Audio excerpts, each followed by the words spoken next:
Assistant head coach, special teams coordinator Darrin Simmons joins us in the trenches. And boy, does he do a phenomenal job of breaking down nuances and rule changes, why the NFL has adapted and adopted these rule changes. Player safety, obviously a big deal. He also talks about some of his veteran players that are key to his special team success. Some young guys, team speed extraordinaire. The Bengals drafted a bunch of defensive backs and wide receivers that can run. Darrin's very excited to see how that translates to special teams play. Darrin Simmons does a phenomenal job for the Cincinnati Bengals. He did a phenomenal job in our podcast as well.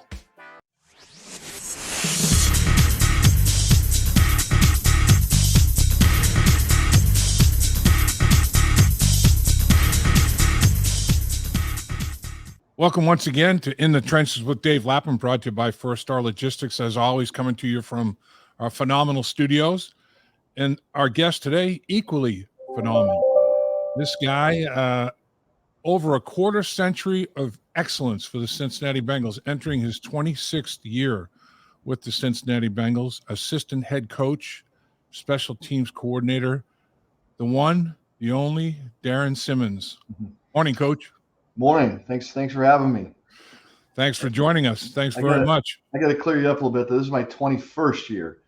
It's your 21st. 21st. Yeah, not 20. I wish it was 26, but it feels like 26, but no, it's my 21st. 21st. Okay, thanks for correcting that. I was giving you 5 years there, Coach.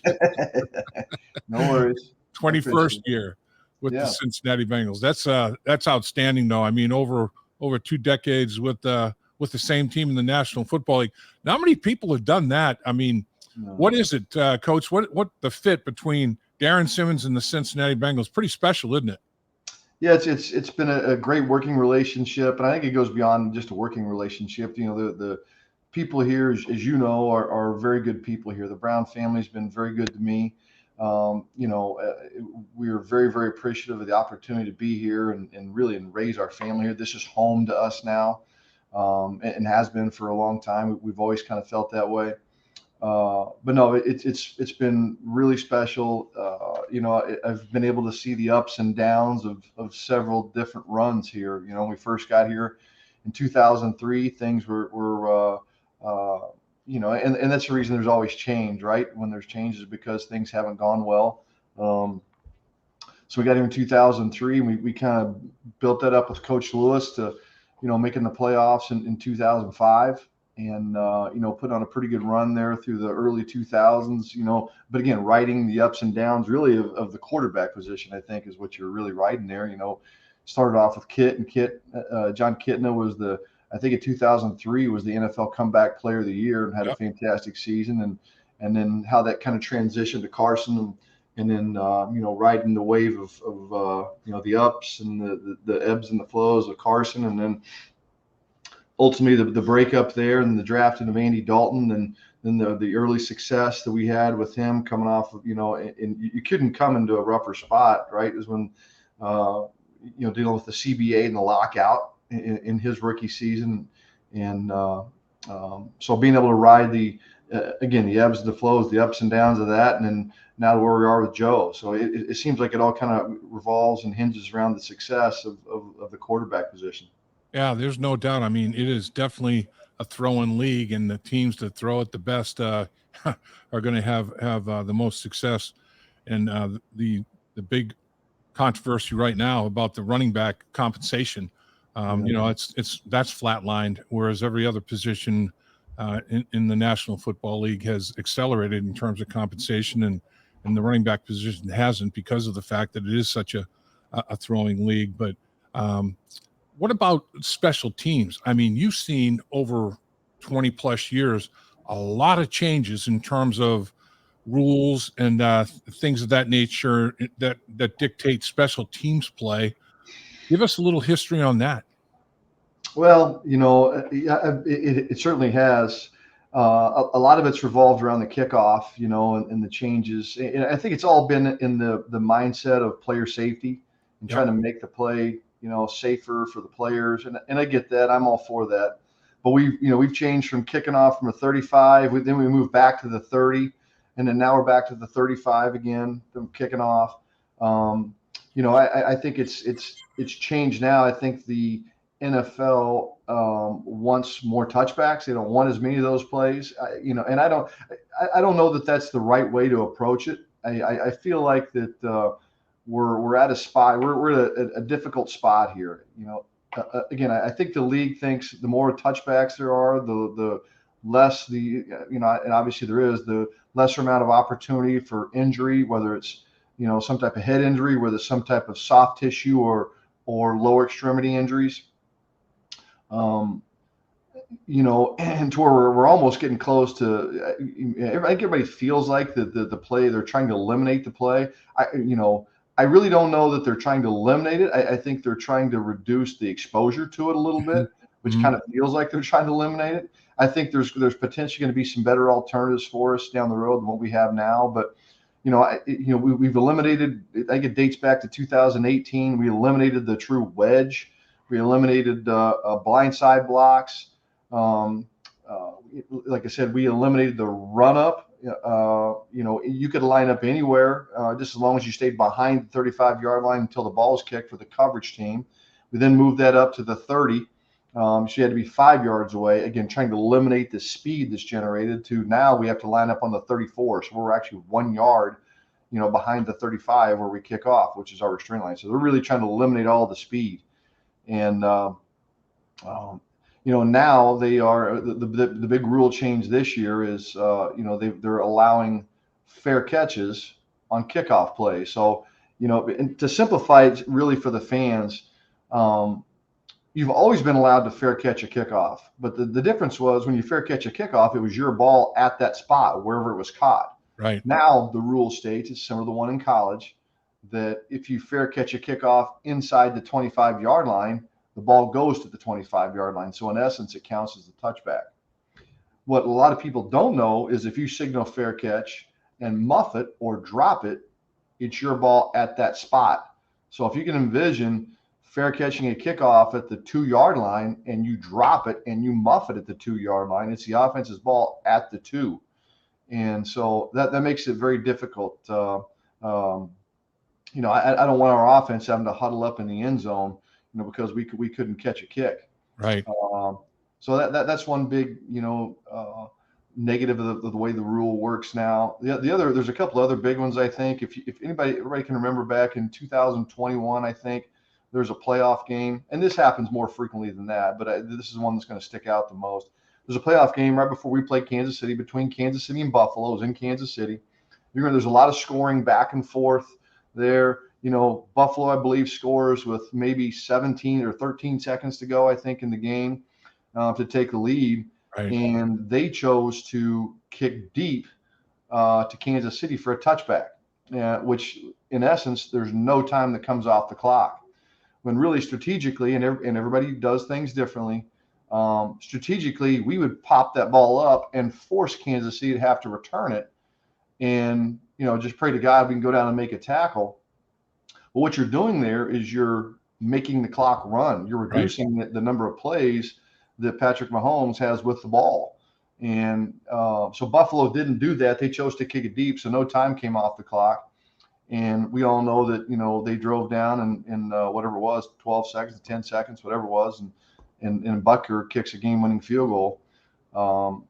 So from a strategic standpoint now, if you do the same thing, if you choose to do what we would have done there and pop that ball up and forced them to return it, that's now off the books too, because now they can just signal fair catch. So if you pop it up short of the goal line, they can just signal fair catch. They get the ball to 25 again with no time coming off the clock. So obviously the argument against that, what you have to do is you have to squib it down the field. And so that eliminates any opportunity for a fair catch. But obviously those kicks are much, much, much more difficult to control. Right. So I think what we're doing here is by having this fair catch rule now, we're going to make it a bit more of an ugly play.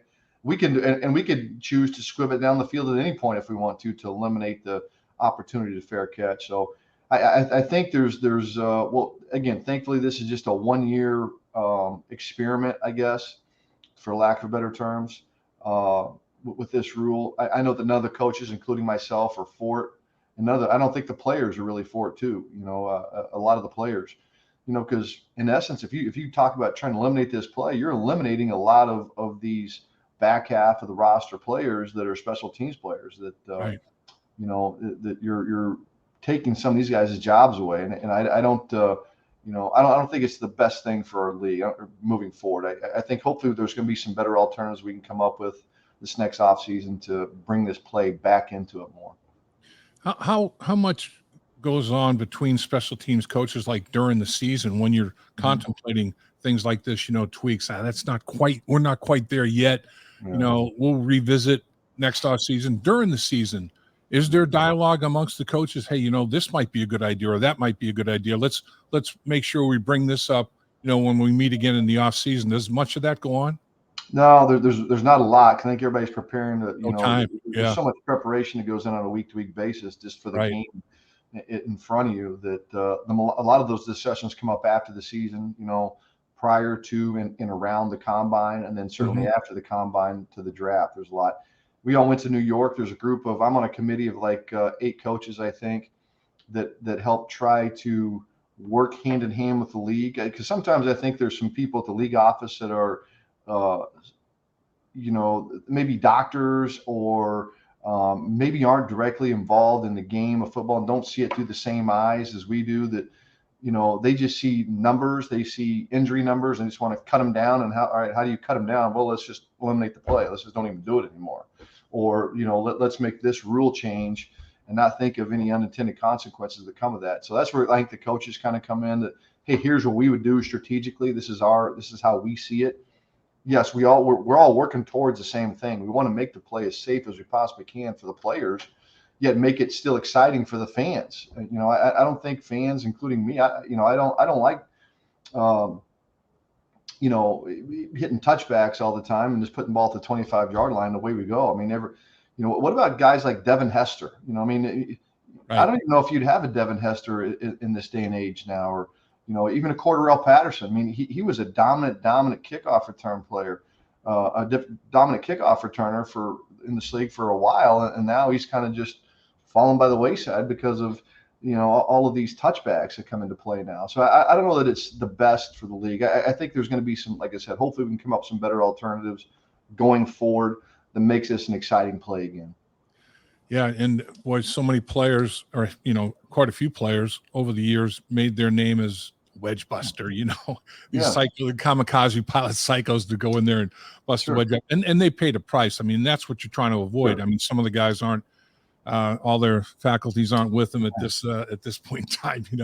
And I can speak as a former member of the wedge. Man, when those guys came at you, man, I remember getting rung about as heavily as I've ever gotten rung a couple of times in the wedge. And then they could take you low too, you got to protect your knees. And it was, the wedge was a crazy responsibility early on when you're, a young lineman. It's okay. Yeah, you're on the wedge. Oh, great. The wedge. Here we go. Yeah. So it's what about other kickoff obviously is where the big collisions, everybody's going 100 miles an hour each way and the collisions are incredibly significant. What about on other forms of special teams? Are there any rule changes going into this year that fans need to be aware of? Anything significant? No. We've talked a lot about the punt play and how to eliminate some of the soft tissue injuries that happen on the punt play, whether it's hamstrings or knee injuries or ankle injuries. And, I think some of that is a direct result of the way analytics is used now. I think we punt probably less now than what we used to. I mean, there are years we punted over 100 times in a season. Right. And I believe we punted 70 or 72 times last year. So it's, you're talking about essentially a 25 or 30% reduction in the number of punts. A, because we're so explosive offensively, and B, you want to put the ball in the hands of your playmakers. And so we just punt a little bit less. And so I think that what makes it difficult for some of these special teams players is we go out there, we have an opening kickoff, right? Let's say we're playing the Cleveland Browns week 1, and they kick off to us, they hit a touchback. So our kickoff return team drops back. They really don't block anybody because it's a touchback play. So there's not a lot of physical contact that goes into it for them. Let's just say for whatever reason that, our offense goes out there and we run 5 plays and then have to punt. Well, here comes our special teams players out there. They really haven't done anything for 20 or 30 minutes. Yeah. They haven't done a whole lot. So it's a kind of a shock to their system to have to give a full exertional play. They have to give 100% for one play. And that's what's unique about special teams players is it's like you're a sniper, man. You got one bullet. Yeah. And I mean, you've got one play to make it work. We have fourth down. It's not like you're on offense and you can kind of get into a flow or get into the groove of the game. And there is no flow or groove for us. We got one shot to make it and make it right. And that's why it's very important that I think we have to change the way that we operate in games. These guys have to do a good job of staying loose on the sideline. We have to change the way we train a little bit, just because it may be a bigger block of time in between plays that they actually have to go. And I think that's where some of these soft tissue injuries come into play, is these guys are cold. They're not completely warmed up. They've stiffened up a little bit, and now they got to go out there and run 100%. And sometimes there are muscle pulls that come into that, and we got to try to avoid those. Yeah. So I think it's just, we have to, the game has evolved, and I think that we have to change and evolve with it a little bit in the way that we prepare, not only just schematically but also physically. Your mix of veteran players, and young guys is obviously very interesting, and it's the nature of the beast in the National Football League. You have guys that are core special teams players and are there for a number of years. Then you have young players. The way we're going to make the club is on special teams. There's no two ways about that. Give us a thumbnail sketch of some of your key veteran guys that you've leaned on over the last few years that you expect big years out of this year, Coach. Well, I think the one guy that I'm really excited to have back and coming back with us is Akeem Davis-Gaither. He really was a productive player for us the back half of the season. When you watch and you evaluate the tape and evaluate the video, I think he got off to a slow start for us, frankly, during the season. And I think some of that changes, as they settle into what their specific role is going to be on the team, how much they're playing offensively or defensively versus where can they make an impact. And I think once they realize where they can make an impact, 90% of the time it's with me. And that's something that they can control. So, Akeem Davis-Gaither finished the year off hot. I mean, he was a dominant player for us at the end of the year, whether it be on kickoff or on punt. He really played well in coverage. And again, if you stay in the linebacker position, Marcus Bailey is somebody who also had a very solid year for us. He's really matured and bought into what his role is on our team and become a good player. I'm excited to see what Joe Bocci can do now now that he's finally healthy. He battled through ACL recovery a year ago and started the year on PUP and then played solidly for us. But, now he's healthy and fully healthy. And I think he's probably excited about the way training camp's going to be for him and his preparation.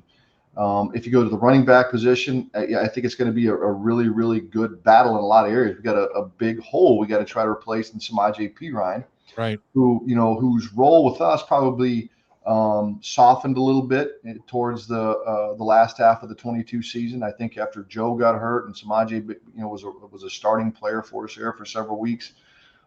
His role kind of lessened with us a little bit, which gave players like Travion an opportunity to come in and finally be active and do some things. And he did some things. I'm really excited to see again what Chris Evans can do or can continue to evolve and mature as a player. And then they're going to get a run from Chase Brown too. So it's how quickly we can get him up to speed and get him going. I think from the DB position that's going to be an ever evolving deal too. We lost Trey Flowers to free agency. He went on to the Atlanta, and so it'll be interesting to see how we can replace him. He played some critical spots for us at like on the punt team. He was a gunner for us and did a solid job for us there.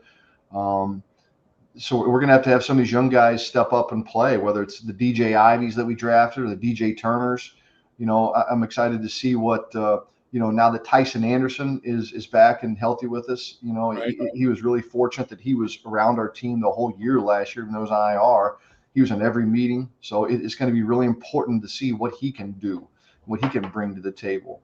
we have our captain back and Mike Thomas, who has been a stalwart for us, who's been a very, very solid player. There's a lot of intangible qualities, leadership. He's seen it all. Sure. And, to be able to have the mentorship of him, back in that room is certainly a big thing.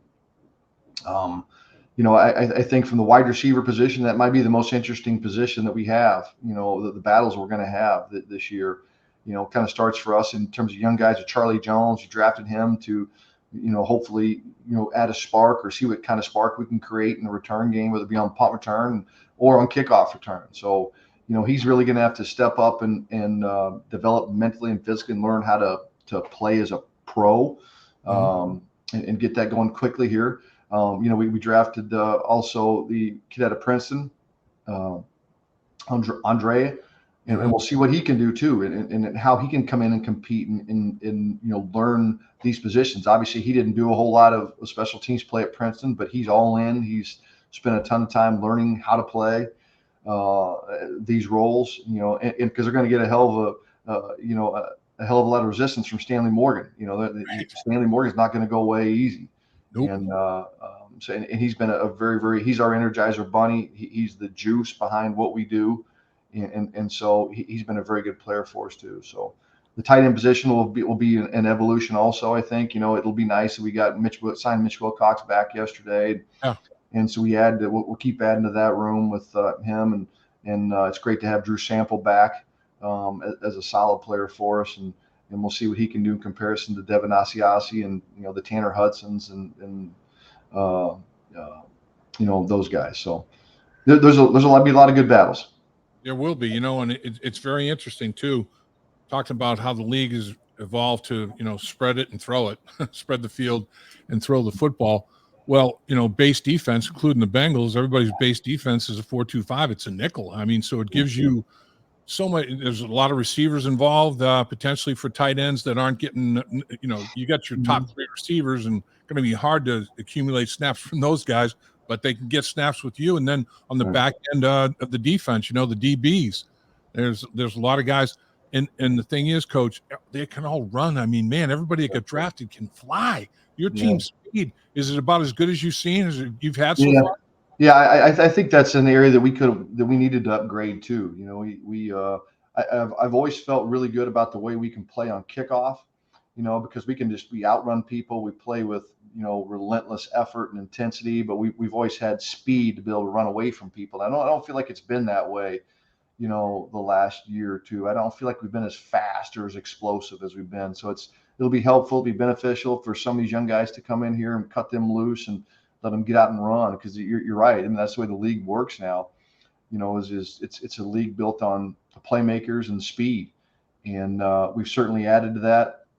What's unique, and this too, but when you're a 4-3 base defense, I don't even know that exists anymore. But we used to be with Coach Lewis here, a 4-3 base defense. I mean, you had 4 defensive linemen, 3 linebackers, and 4 DBs. That was base, and we were in that a lot.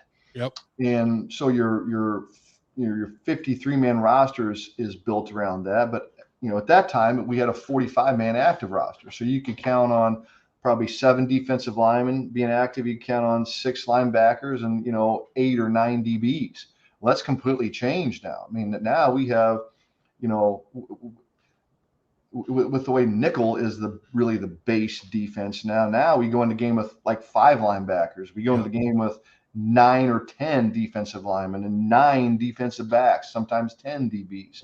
So we really load up at those premium positions like pass rusher and corner so the way that we have to play and the way our schemes are designed and the players that you put in those spots, they're smaller and faster than what they used to be. So it's been an evolution, certainly over the last 4 or 5 years that's been coming. We got to get out in front and stay out in front of that. You've always valued the average drive start, net differential there. You want to put the opponent on the long field and yourselves on the shorter field if possible. How did that stat work out for you last year? Did you rank pretty well in average drive start for the entire year? Well, it was just okay. I was, I was really probably, a bit disappointed in the way I'm used to being. I'm used to us being up and dominant, and really stacking up well. We finished number one in the league, I think, in 2019. We had a good Yeah. year in 2020, and we were solid again in 2021. And I felt we kicked back a little bit. We were kind of going through some transition time, whether it be, we lost our snapper in the first game of the season. We had to make a move at punter midway through the season. So there's a lot of transition that we've this has been coming for a bit, and we tried to prepare for it, but we certainly weren't prepared for the change at snapper. With the injury to Clark. But so we've gone through some transition, and I really hope that starts to uplift the level of our play. I certainly wasn't happy with the way that we played into the year. Definitely in the, we got burned in the Kansas City game in the AFC Championship. It hurt us. The field position part in our punting game really hurt us at the end of that game. And so, it's been a burr on my side. I've had a big, there's a big emptiness still with me that, it doesn't go away. That knowing we were a part of why you don't win some of those critical games down the stretch, and I don't want to have that feeling again. So, we're going to look to come out with guns blazing and try to get back up to the top of where we were, but we need to improve in a lot of areas. To kind of further explain what we're talking about there, if the Bengals had 8 possessions and the average drive start was their 34-yard line, and the opponent had 8 possessions and their average drive start was their 24-yard line, that 10-yard differential times 8 possessions, it's almost a football field. It's more than 3/4 of a football field of hidden yards, and you're trying to accumulate those hidden yards. You mentioned punter, Coach. What's it like coaching when there's a big competition going on at the punter or a place kicker, which is not the case this year, but what's that like for a coach? Well, it's exciting for me. It's something we haven't had. We really haven't had at that spot for quite some time. In varying degrees of it. But Kevin never really had competition for the better part of whatever 12 or 13 seasons. And we made the decision to go with him a year ago over Drew, and for a variety of reasons. We felt like it was best for our team, not only from the punting position, but you got to remember he's also part of the snap and the hold and the kick operation for the field goals. And the last time I checked, we got to score points to win games, and that's whoever scores the most points wins the game. And we didn't want to screw that operation up either. So, but no, it's rejuvenating to me to know that there's going to be competition there. I've got to coach my tail off to try to get the best out of those two guys, because I think that we're really young at those 3 spots. We've got a third-year kicker. We're going to have whether it's a punter and Drew Chrisman, who's played in 8 or 9 games, half the season, or whether it's Brad Robbins, who hadn't played a game. And then we've got Cal Adamitis, who, was a trial by fire, got thrown in there and did a fantastic job. So I've got to get those 3 guys up to speed and working together, in the context of what we do as a team as fast as I can. So it's a big excitement to me to, when you've had somebody like Kevin for 14 years, you take a lot of things for granted. All the information that he's learned over his career, I just knew that he knew it. And now I've got to start back over again. We're starting from square one to get these other guys up to speed. So, but that's a very exciting thing for me, though. Boy, you had Clark Harris as a snapper for over a decade, Kevin Huber as a punter for over a decade, and they were obviously in the place kicking game too, snapper holder. That's an incredible scenario there. There are no two ways about it. Is there somebody that you're really looking forward to?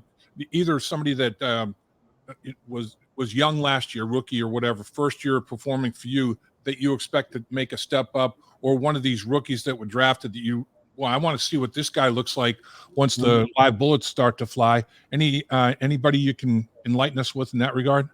Yeah, I mean, there's a couple that come to mind. Like I said, I kind of brought him up earlier. Tyson Anderson is one that I'm excited to see what kind of step he could take. He certainly has all the physical ability to do the things we need to do. It's going to be up to him whether he wants to come down and hit somebody in the face and tackle somebody.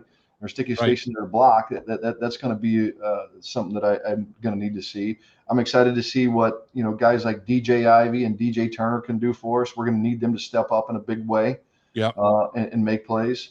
And from the running back position, we got to get to see something of out of Chase Brown, and really Chris Evans too, because Chris was, he did a good job for us as a kickoff returner. Then we kind of made a decision halfway through the year. We're going to flip that over, and we're going to activate Travion and kind of put Chris on the back burner a little bit. So Chris has got to, I think for any player, their third year is probably the most critical year as a player overall. So their career is either going to be they're going to go ascending, or they're going to fall off the face of the earth, and nobody's going to hear from him again. So he's at a red light, critical spot in his career where he's got to make the decision to step up and really play well and have a solid good career in this league, or if he doesn't, then the alternative comes into play. They just fade away. Right. The other one the other one is the competition we have at receiver. There's a lot of options at receiver, for some of these young guys to step up and play, whether it's Charlie Jones or Kwame Lassiter is another one we kind of forget about, or Andre, to see what those guys can do for us. So those would be some of the spots that from some of those positions. Coach, can't thank you enough. You are the guru. There's no question about it. In my mind, there's nobody better in this league and doing what they do. You do it better than all of them. And the Bengals are very fortunate to have had you for this length of time. You've developed a lot of good football players and made them better football players. And can't thank you enough for your time. Can't thank you enough for what you've done for the Cincinnati Bengals organization. Appreciate your time. Thanks for carving some for us, Coach. Well, I appreciate you always being so positive for us and such a positive influence. And I don't think our fans understand the behind the scenes just knowledge of football that you have, whether it's not just offensive line play. It's you understand the game, and can regurgitate that to the fans in a way that's top shelf. So, you're talking about me. You do a hell of a job of what you do, and I don't think our fans been spoiled for a long time by having that. It's not somebody behind the mic there who doesn't know what's going on. You have great understanding. You have great feel for what's not only going on currently, but what could be coming down the line. So thank you for what you do for this organization, for our fan base too. Appreciate that very much, Coach. You have no idea how much I appreciate it. Have the best day you ever had, sir. We'll do it. Thank you. Thanks. Dave Lapham here, and every day I am grateful for my experience to have played professional football. As a player, I realized self-motivation, leadership, and appreciating your teammates are key. At First Star Logistics, you can use those same attributes to create the life you want for you and your family. Build your future by working hard like I did. You'll see results both on and off the field. Call First Star Logistics today and be part of our winning team. Opportunity knocking.